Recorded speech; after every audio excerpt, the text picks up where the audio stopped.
Welcome to Co-Opinions. My name is Josh, and today I have Jake with me. Hello. So, Jake and I have a topic that I've been wanting to touch for a while, and we're not going to approach it with the same idea I had, but I think we're still going to get some value out of it. But before we get into the topic, Jake, why don't you talk about what little game stuff you've been playing recently?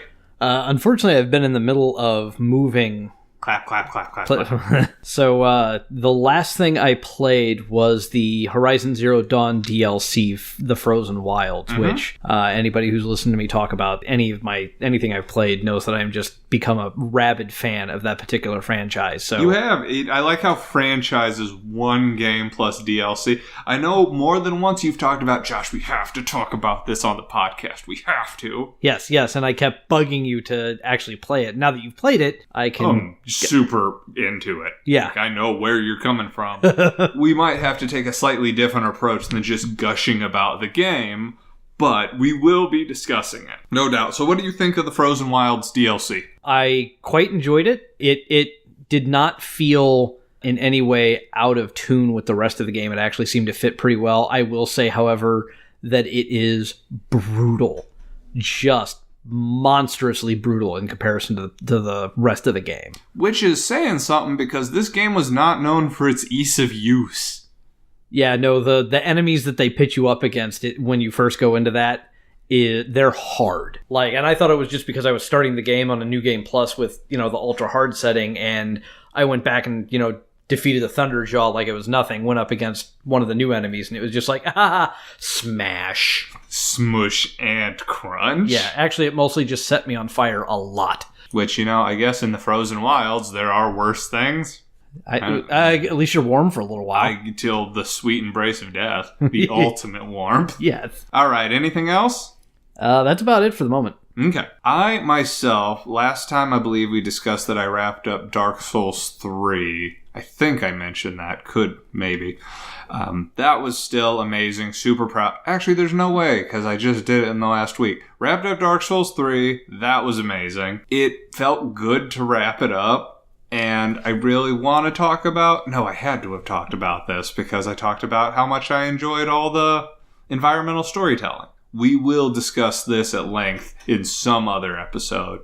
But since then, I haven't had a ton of free time, because it's getting that time of year where you just kind of don't have free time, whether or not it's preparing for the holidays or buying a new house. I mean, we've been there too. Yeah. But I did get a chance to start Final Fantasy XII HD.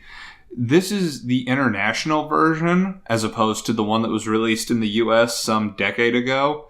And the big change I'm noticing is that you have job boards. The license board is split up into different jobs. So the licenses or abilities, equipment, etc. your person can equip is based on whatever job you assign them. Now, in the original version, you could only do one job per person. In this version, you can do 2 jobs when you get past a certain point. So you can try every job, essentially, in one playthrough. So I'm curious to see how it's going to go. I'm liking it so far. It drops you into the action faster than I remembered, but there was more of a cutscene than I recall. So we'll see what kind of progress I make on that. I'm fairly confident. I still got to get through the Dark Souls 3 DLC, and I picked up so many games over Black Friday. So many, including but not limited to, picked up Pyre today because the PlayStation Network started a flash sale based on their awards that are coming out. I think that game award show is happening real soon, so they put a bunch of stuff on sale.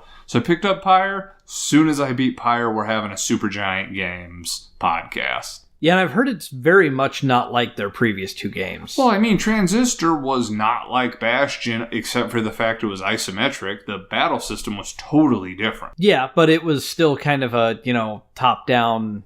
It was still an isometric, attack people. This is a mystical space jam to escape purgatory. So we'll see how that pans out. Anyways, moving on to the topic for the evening. A topic I had long been interested in was the idea of first-person horror games. Now, when talking to Jake about this, because we have a lot of overlap when it comes to this genre. Jake has more experience than I do, but I run the podcast, so... The game that really drew me into it at first was Amnesia: The Dark Descent. And Jake's going to have a ball with this one because I was a giant baby in regards to Amnesia. And the more we talked about it, the more we realized the crux of this podcast would be about the Frictional Games, Amnesia: The Dark Descent, and Soma, and also Amnesia: A Machine for Pigs, even though that was developed by the Chinese room and was only published by Frictional Games. It's still technically a frictional property, but it was developed by the Chinese room, which completely different group that was developing it, wrote the story, wrote the game engine, the whole 9 yards. So, and we'll include some allusions to other games. For example, Outlast got played and mentioned, and there were some other, though these are the ones I played most extensively. I believe Jake played the precursor to Amnesia, Penumbra. I did not. Okay, but you... I know of it, but I never actually played it or the sequel to it. Okay, so let's start off here. What is the first... Now, here's where it gets real nebulous. The first-person horror game that you can recall playing. Now, we're going to qualify this where it doesn't have to be a game where you couldn't fight, because that's a big hallmark of a lot of these, is you can't really fight back, you can only hide and run. But it's a common theme. Well, so the way I've always seen it as, and a friend of mine coined this term, what games deserve a Brown Shorts Award? Okay. The first game that ever got one from me was the original Doom. Doom. Now, why Doom? Well, one, because I was pretty young when it came out. Okay. And, I mean, I was probably maybe 13 when I first played it. And you rode your Stegosaurus to the store Yes, I did. it? On my blazing Dorito-chipped Packard Bell PC. Look at you, so fancy. But the first time I played it, I had played Wolfenstein 3D before then, and Wolfenstein 3D, for anybody who's played that particular game, knows that it takes place in a castle and there are monsters after you, but it's a very well lit castle. I mean, everything is pretty much in like fluorescent lighting. Super spoopy. There's no dark rooms in that, and Doom is. First they added an actual, like, upper and lower level. You can go upstairs and stuff, something that wasn't in Wolfenstein. Mm-hmm. And they also added in darkness, and a lot of it. Like, there are areas where it's a maze. You're literally going through this maze of corridors, and you only have enough light. Occasionally, like, every couple of seconds, a light will flicker and go back out. So the enemies are wandering around, and the only time you can ever see them is when they shoot crap at you, or the light flickers on for a second and then disappears again. Huh. And I made the mistake of playing it my first time in a rather large house in the upstairs where no one stayed, in the dark with the lights off and headphones on, so I didn't wake anybody up. And it was just, oh man, those imps walking around through a claustrophobic area just made my spine shiver. It was you're wandering around, all you hear is you're like, where the hell was that from? What, because there's no direction. It's just all around you. Right. Being young enough, that was really immersive, especially for its time. Now, I remember that one of the first games that tried this that I could recall was actually, for me, Doom 3, which was a wild departure from the other Doom games. That was the one, you played it, I'm positive. Yeah, oh yeah, I've played... before there was the BFG edition, I played the original Doom 3, which was... Yeah, that's what I did. It wasn't bad, but it was kind of like a remake of the original Doom, but in a much newer engine, and then they added in a bunch more story to it. And they tried to make it scarier than action-y. Yeah, because they added in that whole, well, you can have a gun or you can have a flashlight, but you can't use both of your hands at the same time. And so we'll talk about how these other games did this better, because that was them trying to pigeonhole you into making something scary they couldn't figure out how to make scary otherwise. Mm-hmm. And they realized how silly it was when in the expansion Resurrection of Evil, the first thing you got was a gun with a flashlight on it. Yeah, and if I remember correctly, the BFG edition completely does away with that. That wouldn't surprise me. I never played the BFG edition. I like Doom 3, but the further away I got from it, the more I'm like, I don't think I want to play that again. It was okay. I remember enjoying it when I was in high school, but just no real drive now. However, years upon years later, I think it was you, actually. It's like, yeah, you should check out this game, Amnesia: The Dark Descent. Well, what is it? It is a first-person horror game. I think I described it very favorably as being very similar to Eternal Darkness, Sanity's Requiem. Yes. And, of course, at that time, you were like, I've never played that game either. Well, I knew what that game was, though, right, but you were very much like, yeah, but I've never played it, so I don't have a great context for comparison. And I started to look it up, and some of the themes were really interesting to me, because in Amnesia: The Dark Descent, you basically just wake up at the door of a castle, and correct me if I'm wrong, you find a letter that says you have to defeat Alexander at the bottom of this castle. Right. You basically end up, or you wake up in this kind of like pseudo-laboratory closet room just in the middle of a castle. Yeah. With that note. And so at that point, you make your dark descent. Right. And there were so many things in this game that I found absolutely fascinating. For one, this complete honesty here, I did not and do not play a lot of PC games, but at the time, this was essentially an indie game. Mm-hmm. Which, I have to say, the team that put this together for a team that was really, really small and was absolutely an indie game and wrote their own engine, that game looked fantastic even for the time that it came out. Oh, yeah, and I was marveling, and I was telling my girlfriend while I was playing it, I remember one of the puzzles, and this is so dumb, probably sounds even dumber from a console to a PC player, there was a drawbridge. And normally, what I would have to do is go find a crank to drop it, or find a key or something. But in this game, the ability to interact with items made it so what you had to do was pick up some debris and throw it and break the chain. So the drawbridge fell down. And I'm like, you would never do that in a console game. Right. I've never seen that. In fact, I remember thinking at the time, wow, it's not your typical first-person game where you have something and you aim at it. It's you actually have a hand or a hand icon. Mm-hmm. And to open a door, you don't click on a door. You actually grab the door with the hand and you actually move your cursor to open the door.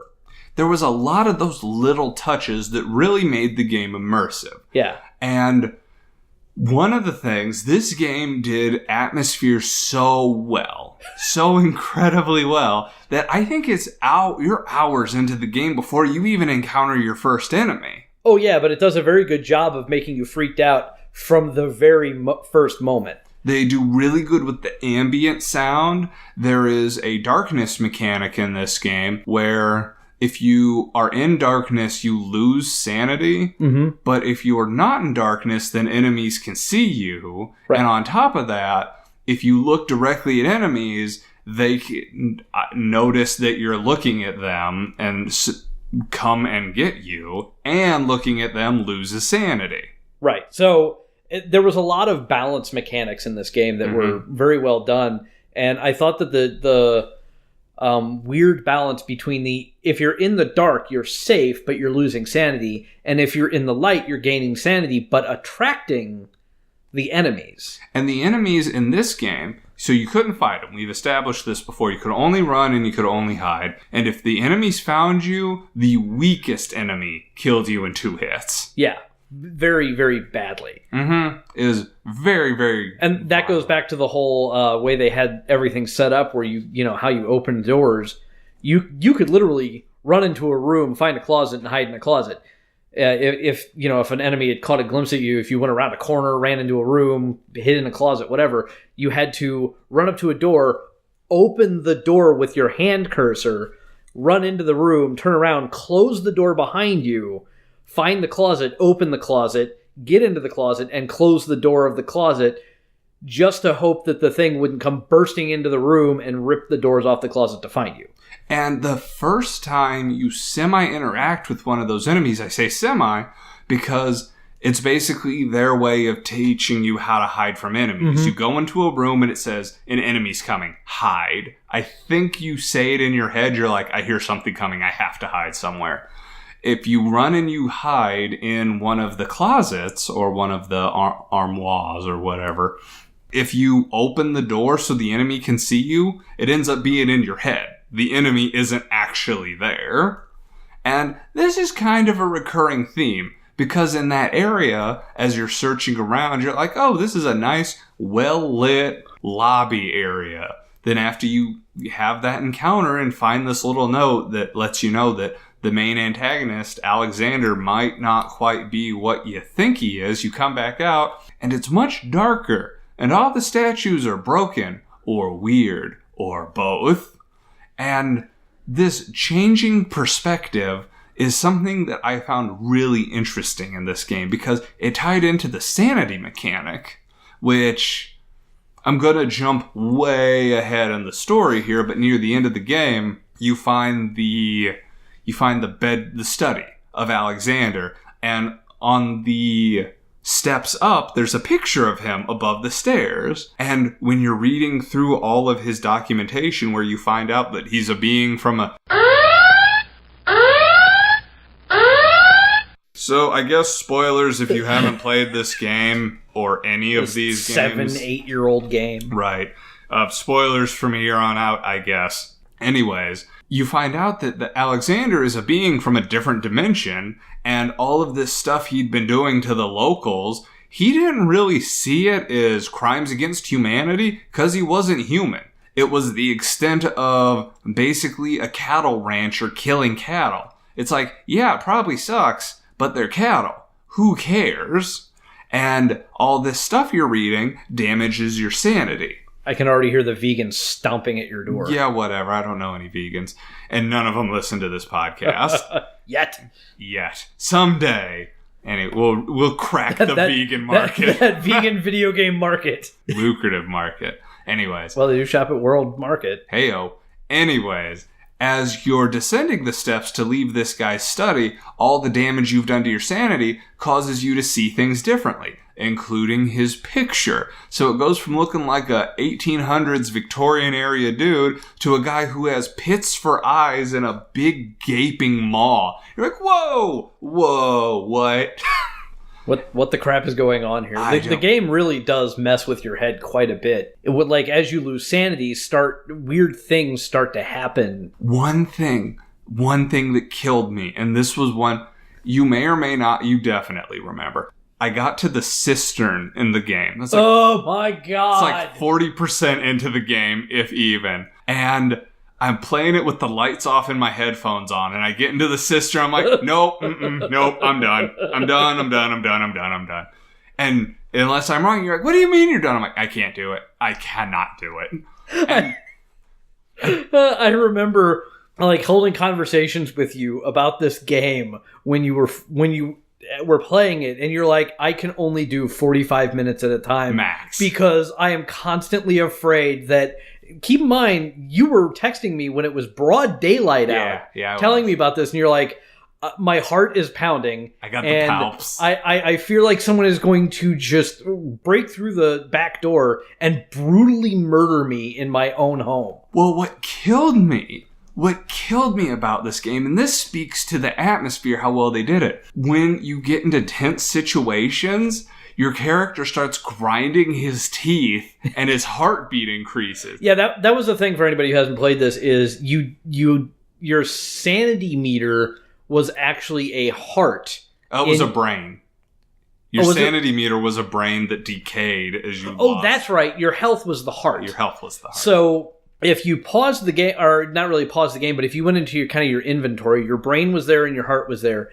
And the more kind of afraid you became, the more your heart would beat, and it would get louder and louder. And then, so yeah, you'd be running from something, or even better, you would hear something fall off in the distance, or you'd hear a growl, and then your character would, like, his breath would increase, and you'd hear him start grinding his teeth, and I'd start grinding my teeth. I'd be like, Oh my god. He'd start to like do things like whimper or mutter to himself. Oh god. They did a very, very fantastic job of building the ambiance in that game. They just absolutely nailed it in a way that very few games, AAA or otherwise, have ever managed to do. And it's fascinating reading their development trials and ordeals, because they went through an enormous amount of iterations to get where they were. Originally, it was going to be like a Super Mario 64 style thing, where you moved from one hub to another hub and did these little horror challenges in between. They had a progress bar at one point that showed how much you had done in the area. It was really fascinating to read how much this changed. And the simplicity of the game, even though there were puzzles, you had an inventory. I know near the end of the game you had to create a tonic that allowed some guy to have his head severed.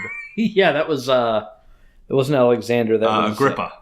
Yeah, Agrippa. Because there was a guy, you meet a desiccated corpse, and at first you're like, what do we got going on here? And then it turns to look at you and you go, oh my god. And it goes, hello. What? My name is Agrippa. And you find out... Why are you not dead? You're hanging on the wall. And you're so happy. But you find out that he can assist you in overcoming Alexander if you assist him, because Alexander's been using this orb that has a deadly shadow following it, and that's what's been chasing you through the whole game. Right. And I found this fascinating, was that anytime you die in the game, now this is important, you're revived. Now nobody really thinks twice about being revived in a video game. It's a video game. Right. But it turns out that you're being revived by the shadow. See, I never really thought about that.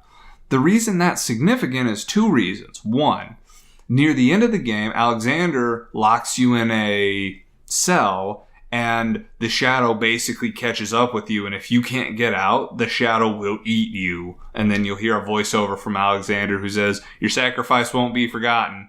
But if you get to the very end, depending on how you defeat Alexander, the shadow will either eat him, it will eat you instead, at which point he'll say the same thing, or it'll eat both of you because you threw Agrippa's head into the other dimension, and Agrippa says, don't worry, I'll come save you. Which I guess is supposed to be the best ending? I never really thought that was the best ending. Now, go ahead. Well, I was just going to make mention of one of the levels that they did. You already touched on it, the cistern. Is that the water one? Yeah.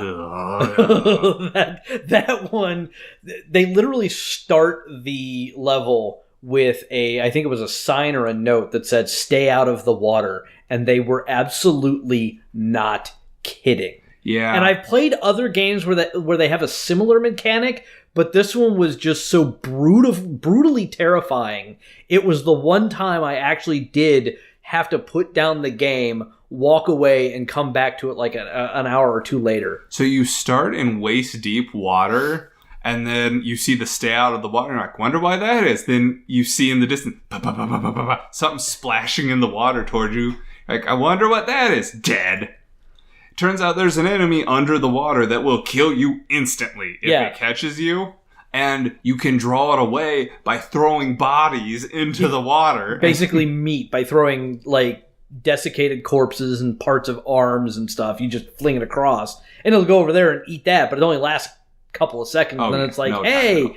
He's coming back for fresher meat. So what you would have to do is things like, you would have crates, and you could stand on the crates that would get you out of the water, but sometimes you would have to move the crates. Or you would have to throw a body arm just long enough to be able to run to another crate that was on the other side of the room, and it was a large room. Yeah, the game did a lot to both make you feel helpless but give you the ability to overcome it. And this game sparked an enthusiasm for me. Now, is there anything else you want to talk about this game before we talk about... Just that was probably the first game in a long time that ever... Well, one, a brown short's a word for me again, and two, made me go... What fascinated me about this game was the fact that it legitimately got to me but it didn't use jump scares. Now, there were times where you were suddenly surprised, but the game wasn't all Five Nights at Freddy's. Well, it was a good example of what used to make old scary movies scary. Your own brain makes them scary because it's your imagination that's working against you, as opposed to modern ones where they're like, oh yeah, we're just going to have the house be a giant CGI monster. Yeah, just not really feeling that in the same regard. So this sparked an enthusiasm for me. I go, well, if this first-person horror game could elicit such strong reactions from me, what other ones are there? So the number one I picked up was Outlast. First off, that was a mistake. Now, there were a lot of things I had a problem with Outlast. However, having played the second one, I like the first one way more now. First problem I had with Outlast, quit making horror anything in an asylum. You are badly stigmatizing mental illness. Stop doing it. Well, and it see, Outlast actually starts out pretty good in terms of like suspense and scary, and then like you get down into the basement of it where you have to start a generator, and that's the part that really like got me in that game. And then apparently once you get past that, they just kind of give up, and they're like, okay, we shot our load. The rest of it's just going to be run for monsters. That's pretty much it, and that's the big fault in the second game was the fact that they drop you in an area and they don't really let you have the atmosphere build. They pretty much just railroad you to where you need to go by having a monster chase you, and if you go the wrong way, a different monster jumps out and kills you. And that is they wasted all the level design, and it's even weirder, I guess. I'm not doing more spoiler warnings. Like 80% of the way through the game, this shifts from a maybe supernatural thing to, oh wait, it's actually science, sorta? Yeah, wasn't it a some type of plant or something? No, it's some weird, I don't even remember what the ghost they called it was, but it was some entity that they drew out of people with like fear. Are we talking about the first one or the second one? First one. Oh, okay. No, and then there was the DLC to the first one that was actually really solid because it never had a weird tonal shift. It had a consistent antagonist. Like, it wasn't the person who was doing all the bad stuff, but it was somebody who was constantly hounding you. So that was kind of like where the first Amnesia, you always had the same kind of thing coming after you. There were other enemies that could try to get you, but you had a consistent antagonist in the first Amnesia. I find that is crucial in games like this, because it helps establish the consistency where I hate twists unnecessarily in this kind of stuff because it feels like they're just trying to provoke a reaction out of you. That's how it felt with the first Amnesia. The second Amnesia had a consistent antagonist, but they never really antagonized you, which is to say there was a bad guy, but the bad guy you saw one time prior to the end of the game. Like, the second game, they fall down it's a bunch of religious fanatic hillbillies. And that game was even worse about railroading you, interspersed with a bunch of inexplicable flashbacks to some childhood trauma you had. You're talking about Outlast 2? Now I'm switched to Outlast 2, yes. You said Amnesia. Sorry. Outlast 2. Amnesia 2, We're going to get into a whole different thing. We'll get onto that in a second. But in Outlast 2, it was even worse about railroading you, and the tropes were not great, and it was interspersed with weird flashbacks to childhood trauma, which really bothered me. Not that it was random, but it turns out there was actually a really interesting story there. It turns out that the people from the first game were broadcasting radio waves that were causing mass hallucinations, but unless you really dug in, you did not get that. See, I knew about the radio wave thing. They'd never tell you. But I didn't know that was related to the first game. Yeah, it was the same people who were running the asylum in the first game. They were broadcasting these radio waves. So if that had somehow been more explicit, I might have been more forgiving of that second Outlast game. But as it stood, by the end of the second one, because I think you were one of the people who were watching me and Brent play through it, you could just hear our enthusiasm keep going down till at the end I'm like, I have to finish this. Like, if I don't finish this tonight, I will not be finishing it. The major antagonist, the violent antagonist, a woman with a pickaxe who was a cross. The pickaxe was a cross. Like, it was terrible. Like, I can't... Again, using one of the typical tropes for horror. Yeah, the story was not engaging. Like, and there was an engaging story. I've heard people make the argument that there can be a good story told poorly. To me, that is a bad story. This was a good story told abysmally, which made it a bad story, which bums me out. Now, you, unlike you lied to us constantly while we were playing Outlast 2. Yeah. Saying, oh yeah, you definitely have to do this. Or Yeah, that was great fun because that game looked so terrible. Yeah. I just had to mess with you. I'm like, I don't. And the best part was during that time you were like, is he legit? Has he actually played this? Like, I don't know. I don't know. He'll just be up at 10. He being Jake, he'll just be up at 10 p.m. and be like, I want to play this. And then you play the whole way through and be like, that happened. So I don't know. Maybe he did. Yeah, that was after Outlast 1, I just couldn't quite bring myself to pay money for Outlast 2. Whistleblower was worth it. I would suggest Whistleblower, the DLC to the first one. Never played that one. Outlast 2, would not recommend it. We're going to so these were examples of something that dulled my enthusiasm for the first-person horror genre substantially. But I found out Amnesia was coming out with Amnesia 2, quote-unquote, a machine for pigs. Well, Frictional wasn't doing it. The Chinese Room was doing it. So I decided I would bone up on the Chinese Room. Which at this point, the only thing that the Chinese Room had done was Dear Esther. Yep, Dear Esther, which was not a game so much as an interactive walking simulator with story. We actually, this was a much earlier podcast, we discussed walking simulators, and Dear Esther kind of kicked off the walking simulator fad. Kind of. Now, so Dear Esther is very railroady in its walking simulation. Yeah. You have one direction to go. There's one point where I believe you can actually, like, veer off into a different path, but then you come back to the main path again, and that's all it is. Whereas I've heard you say games like Gone Home are walking simulators, and to me, they're not walking simulators so much as they are exploration simulations. So it refer to old podcast on this one, but the point here was that I boned up on the Chinese Room, which was this one game, which admittedly I thought this game is very pretty, and it also has really engaging writing. There's not a lot or any gameplay here, which I went into A Machine for Pigs with muted expectations because the trailers leading up to it built a lot on the whole Industrial Revolution, societal class differences, weird experimentation, little angles. Didn't really know what I was getting into getting A Machine for Pigs.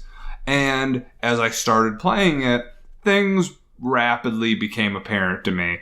So this game came out, it was supposed to come out in like 2013, and it got delayed to 2014, I believe. It got delayed a lot. Yeah. And it was originally just supposed to be an expansion for the first Amnesia game, and the more time they put into it, the more they realized we should really just make this a game. And there were divisive elements to it. For one, in the first game, your source of light, a lantern, needed to be refilled with oil. It was an oil lantern. In the second game, you were in the Industrial Revolution era, so you had an electric lantern. You no longer had to worry about your lantern dying. They removed the sanity effect entirely.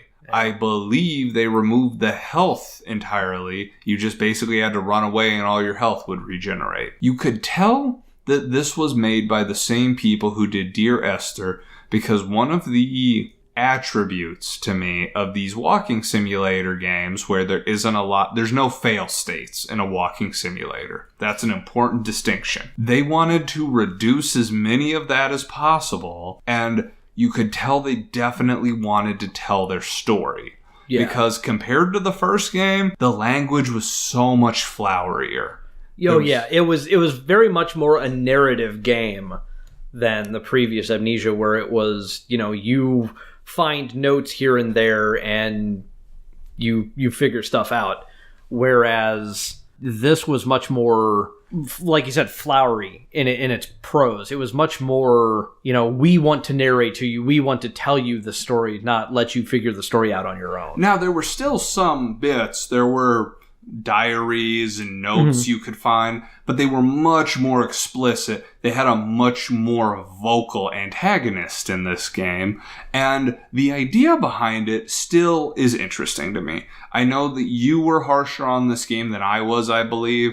I wasn't super kind to it, and do you dislike it? I can't remember. I didn't dislike it, but coming off of Amnesia: The Dark Descent, I did not feel that it lived up to the Amnesia name. I almost feel like they I think I would have liked it better had it not been called Amnesia, frankly. That may have been the case. There's also the fact that I know that there was one point where you kind of find out that you're supposedly like the great grandnephew of Daniel from the first game. The main character, yeah. Yeah, the main character. Whereas that's like the only real attachment you have between the two games. Well, and I know technically there were some other things, but they don't flesh that out very well. The thing that they flesh out is the fact that the motivator behind you actually building your character creates this machine, the machine for pigs. It's because you interact with a similar object that the main character did in the first game, the orb. Right. The thing from a different dimension with a bunch of bizarre... I remember feeling like that was just shoehorned in there. It was not done well. Like, it was, we have this orb thing from the first game. We're just going to kind of cram it in here and make it a plot point, but not any good exposition for it. Which was a bummer, because in the first game, I loved the Lovecraftian vibes the orb gave. I liked the idea of the different dimension, the blue and orange morality that didn't line up whatsoever. But I am also a big fan of a literal God from the Machine, where you created back in... it was steampunk, right? I'm not usually a steampunk fan, but he made basically a steam-powered supercomputer that was capable of harvesting people and rendering them into man-pigs. Right, with a ziggurat in the heart of the machine. Yes. And I liked so much about the game. It looked gorgeous. Honestly, the flowery prose I didn't have a problem with. It just wasn't Amnesia. Right, and that was always my problem with it, was that it wasn't a bad game in its own right. It just did not feel like it fit this, series, even though there wasn't really a series. It didn't feel like it fit the first game in any way, shape, or form. It felt like a lot of the stuff that connected them was crammed in there almost as an aside more than a, hey, we're making an Amnesia game. Yeah, it was... I don't want to be harsh on it because I'm never going to make a video game, but I don't feel like they should have called it Amnesia. Because, now that being said, because I think we're at about a good point to transition onto Soma at this point, personally, there wasn't a lot to say about Amnesia other than if you want something that was very much... almost like a societal horror game, honest to God. It was very heavy-handed with its allegory between the division and classes, and it is a machine for pigs that depends. And your antagonists are often pigs or pigmen. Pigmen that you kind of created. And that you have to hide from, as opposed to the previous one where it was just these bestial men types that you didn't really get a good look at them because that was the point of the... Right. Yeah, it really took a lot out of the second game when I saw one of them through the boards of like a room. I'm like, oh, There he is. It really took it away from me when I was like in a giant open room with them, and there were like lamps, and you were moving between the areas of darkness to try and get around them, and they're in the same room with you. You could walk up and touch one at a couple points. Yeah, it could have been better. But the big thing about those two games was that the fear in those games made you afraid for your character's well-being. You were worried they were going to die. This is an important distinction as we move on to Soma, because Soma was also a scary game, but it was more of a dread game. Like, I wasn't afraid I was going to die in that game so much as the longer it progressed, the more I felt an existential dread. Yep, that's exactly what I was going to say. It's less of a horror game and more of an existential horror game. So we'll give the basic premise here, in that at the beginning of the game, your character has major brain damage. You're like, oh, we might have a cure for you. We're going to have a brain scan done. And so you get your brain scanned, and the brain scan it's a whole helmet. Brain mapping. Yes. So they basically take an entire map of what your brain is doing at that moment, kind of like taking an image of a computer. They're taking an image of your brain. And when the helmet lifts off your character, you are inexplicably in a location that is not where your brain was being mapped. Right. And you find out from that point you're somehow over 100 years in the future at the bottom of the ocean in a research laboratory, and I'm going to burn through this so fast it's going to make your head spin. Turns out the supercomputer on this laboratory was trying to preserve humanity, and to do that, it was putting humanity into any body that could sustain it. Anybody. So that went for weird robots. That went for basically torsos. That went for putting this brain mapping into a dead person. Yeah, so your brain mapping originally became the foundation for AI. Yeah. They literally built AI off of human intelligence on computational hardware. Yeah. And as the game progresses, you find out, because at first you perceive yourself as just a normal person, but as it progresses and you get into situations that don't lend themselves to what your perception of yourself is, specifically at one point part of the research lab collapses and floods with water, and then you see your body start flickering and suddenly you're wearing a deep diving suit. And it turns out that you had always been wearing a deep diving suit. Your brain couldn't comprehend why you'd be wearing a deep diving suit. So it becomes apparent that you are interacting, as you continue through it, the last vestiges of humanity that have been put into these non-human bodies by a supercomputer who is convinced this is how it can preserve humanity. I remember one of the interesting things about that was you come across a scientist that's also trapped down there with you, and she's like, yeah, come to this location, we'll try and escape together. And you show up and you're like, hey, where are you? And she's like, I'm right here. And you're like, she's in the... right where? And this computer thing turns around. She's like, I'm right here. And you're like, what the hell? Yeah, she puts herself in a little hand tool because she's like, yeah, I'm a robot.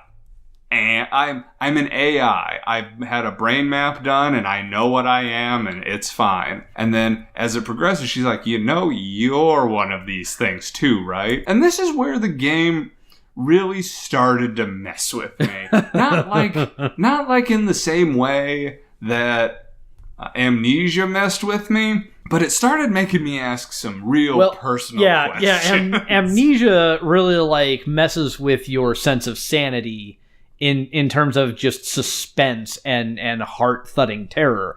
This one is more like it makes you question everything about yourself. Yeah. So the enemies in this game are even more sparse than the previous Frictional Games, Amnesia, whatever. Mm-hmm. You had encounters, I would call them, because every once in a while you would come across an enemy type that always had a specific way you had to quote-unquote deal with them. For example, the first one was a bipedal monster-y thing, and if you looked at it for too long, it would see you looking at it, and it would go from its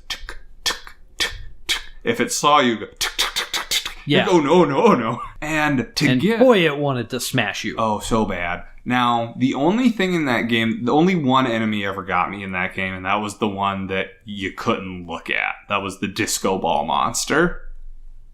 Yeah. So, to avoid this first enemy, this was dark. And this kind of goes with how it was a different kind of scary. There was a power switch. Do you remember this? Oh, I felt so bad about it. There was a robot on the ground, and he's like, I hurt really bad right now. Oh, yeah. And the way he was talking, he's like, I don't really want to die. And he's talking to you, and you're like, I don't really want him to die. And if you turn off the power that makes it so the monster can't get to you earlier, he starts screaming. He's like, don't do it. Don't do it. Oh my God. So you turn it back on. He's like, what the hell was that? What were you doing? And you're like, well, I mean, what happened to you? Because the robot thinks he's a person. Right. He thinks he's laying there with like his leg broken. Now, this is early in the game when early. You still think you're human. Yeah. So you walk in on this robot thing that's laying like in a section of train track. Yeah. That's just he's like mangled to all hell, and it wasn't it like a robot arm, like a manufacturing arm, and so it's talking to you, and it's talking in a regular human voice with proper inflection. There's no roboticness to it, and it's giving you so many specifics about its life. And so anyways, you continue progressing, and you have the thing, either you kill the robot and get yourself a little more time from the monster, but it reacts very strongly and you feel really bad about doing it, or you leave it alive and you have to deal with the monster a little earlier. When you progress to the next area, you find a dead person on the lab with the ID tag of that robot. Right. You're like, what is going on here? And that's when you start finding out that they start talking about a biological component to computers that were introduced into the main computer system. The longer you go on, mm-hmm. And that's kind of what's like taken over. There's like this black. It's called structure gel. Yeah, that's right, structure gel. Mm-hmm. And it can somehow. This is their MacGuffin. It allows the bridging between mechanical and actual life. The supercomputer had basically been using it. It's like, well, I have all these brain scans of people, brain mapping, and I have the ability to create life. So if I put the brain mapping into things that are alive, I have saved humanity, because that's my job, is to save humanity. Now, this again is where I started going, was because if you poorly define to a entity capable of creating life what life is, what is the result? Well, and one of the other things that it was doing was because it knew that the human form was weak. And so it wasn't just being like, I can create life from this digital mapping, but also I can lengthen the life of the people that are still here by modifying them into a life form that will last longer using structure gel. And it didn't have any regard that was destroying the minds of the people it was doing that to. At one point, you find an ex-crew member whose lungs are artificially created and outside their body, and they can't move. They're just stuck in basically a big pile of structure gel with all their internal organs functioning in a pile next to them, but they're still alive by the definition of what has been defined as alive. Right. So, like, oh my God, oh my God. Well, and then there was the submersible that was just wandering around going, hello, hey, I know you're out there, hey. And if you got too close, it killed you instantly? Yeah. Yeah. So we have... Thank you, Red Lights, for giving me that clue. So we have approximately 10 minutes left. So I'm going to use up the rest of the 10 minutes with the question that I have not been able to get a straight answer from anybody on. One of the big driving plot points, and this is where it gets real existential, is the idea is once you have your brain mapped, it creates a basically starting point of a new consciousness from that point. There became an almost religious-like movement in the lab that this was happening, where if you killed yourself the instant your brain mapping was done, you would transfer into the other consciousness. Now, this has raised a lot of questions because in the game, there's one choice, quote unquote, two choices you make that reflect this issue. The first one is when you have to go further deeper into the trench where this lab is, you have to quote unquote transfer from your current robot body into a deep diving robot body. When you transfer, you hear your voice coming from where you just transferred, at which point your assistant, the doctor Jake had mentioned earlier, goes, "There is no transferring. We make copies. Yeah. That is the original you." So you then, and God, just saying this makes me uncomfortable. You then have to make the choice whether or not the person you are now controlling, is going to turn off the person you had been playing as up to this point in the game. Right. So your original, for lack of a better term, because he wasn't even the original, but the original, you can either leave him there, which, by the way, there was a monster that was coming at you right at that exact moment. You were just holed up in this tiny area that was probably going to get broken into very shortly. And you had to choose, do I let him live and have to deal with that thing, or do I kill it now and then basically be my own murderer? Well, and then later in the game, you have to use one of these brain mappings. You have to start a simulation using the brain mapping and talk to this guy to figure out a code to get even further in the lab. Once you've gotten the code from this brain mapping, you have the choice. Do you leave the brain mapping or do you delete it? Now, both of these choices bothered me tremendously because one was a false life and the other one was destroying that potential life. So in the case of your original body, that was somebody who was actually functional, would be functional. Was it alive? Was it not alive? That person would be functional. Whether or not it was you, irrelevant. You murder somebody or not. That's what the first choice is. The second choice is, if nobody ever activates this brain mapping again, would you consider that to actually be a conscious life? Because there's a very distinct possibility it would never be activated again. If a CD has music on it, but the CD never gets played, is the music on there worth being on there? Except in this case, it is the functional consciousness of dozens of years of life. Right. Is that memory?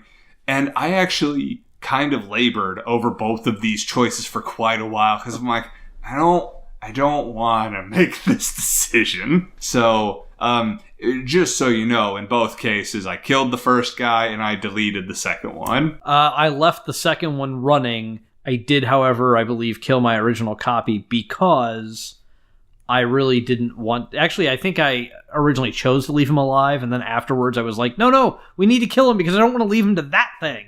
My issue with both of them was, one, I didn't want to leave him there by himself forever, and the second one bothered me because the idea was, well, if it's not running, it's the same as, a hard drive not being booted up.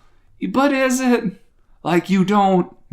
Theoretically, yes, it's the same. But your empty brain scan, you haven't been there. We haven't died. We don't know what happens. So I just wanted to get rid of the possibility. There is not... when you die, you are dirt. That's what I was...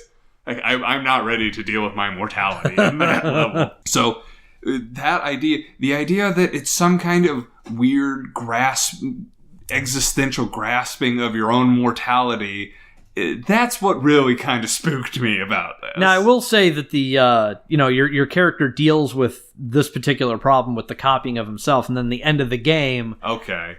That was like, what? why am I still here? And okay, so we need context. What you're trying to do at the end of the game is you found out that the person who did the brain mapping for the whole station basically made a utopia in a little solar-powered pod. And she mapped everybody in the lab and put their brain mapping in this pod. Oh, right. So, another thing is a giant meteor came through and destroyed the Earth. So all of the people that happen to be in this lab underwater are the only ones who survived because everybody who was on the surface was killed. Yeah. So that's why they started doing the whole mapping brains, putting them into a pod, and then... The idea behind it was they would launch this pod into space because in this lab they had a mass driver gun that allowed for... easier launching stuff into space like satellites and jibber jab. Right. And the idea behind it was if she loaded dozens of people's brain scans on brain mappings onto this pod and it was solar powered, it could theoretically, if nothing, because there weren't a lot of moving parts, it could theoretically function indefinitely. And maybe at some point alien life would find this pod and be able to be like, hey, here there be people. Right. Let's try and recreate this for them. Right. But it became the religious movement where after people had their brains mapped, they would immediately kill themselves so they could quote unquote wake up in paradise. And it just became really dark. So at the end of the game, you found out that the crew was opposed to the scientists launching this pod because they thought, well, what if it doesn't work? Then we've screwed our only chance at salvation. She goes, if we leave it here, we have about a century before it definitely dies. So she ended up being killed accidentally by the crew. Your final goal is to load this thing into the mass driver and launch it into space right after you and the scientists' brains get mapped into the pod. The game ends with your brain mapping, the pod shooting out, and the helmet coming off, and you're still sitting in the lab. Yep, and your character is like, why am I still here? I thought I was being uploaded to this Utopia program. And the scientist gets so mad. Like, that is not how this works. I have told you 1,000 times. It is not transference. You are copied. There is one up there and one down here. And you flipped the coin, and you're lost. the one that got stuck here. So that is how the game ends, is you get the bad side of the coin toss.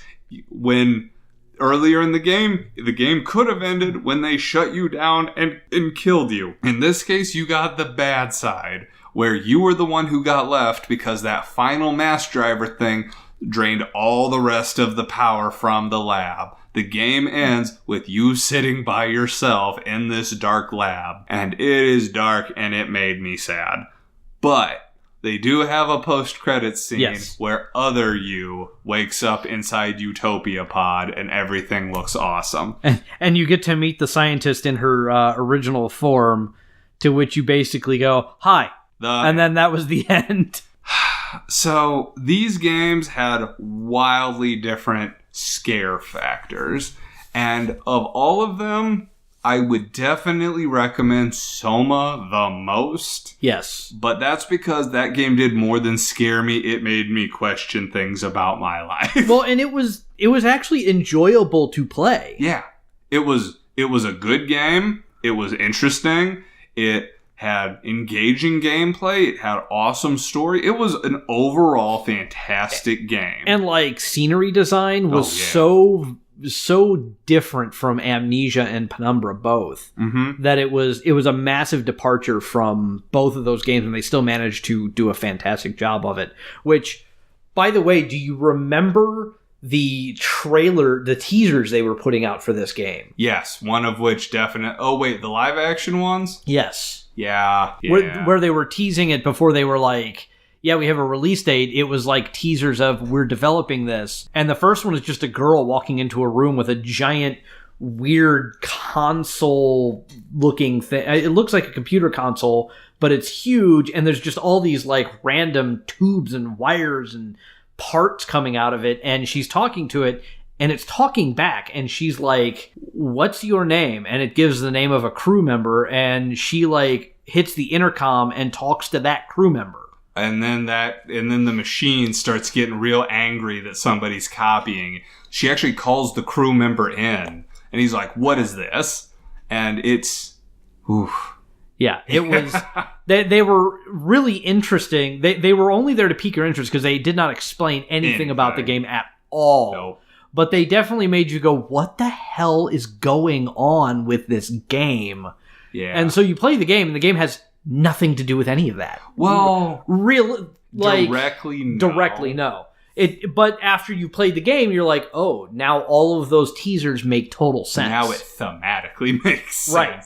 So, yeah, I guess the real takeaway here is that of all the first-person horror games we discussed here, if you have to pick one, play Soma. And I will concur with that. Mm-hmm. But anyways, is there anything else? We are at our time limit. Is there anything else you'd like to discuss? Nope, that's all I got. All right. Well, on that note, thank you, Jake, for coming on. Always a pleasure. Go online and tell us what your favorite first-person horror game was. Did you play any of the games we talked about? What did you enjoy? What didn't you enjoy? Was Outlast 2 a misunderstood masterpiece? Was Soma actually garbage and we're just terrible at understanding things? Let us know what you think. But until next time, my name is Josh, and this is Co-Opinions.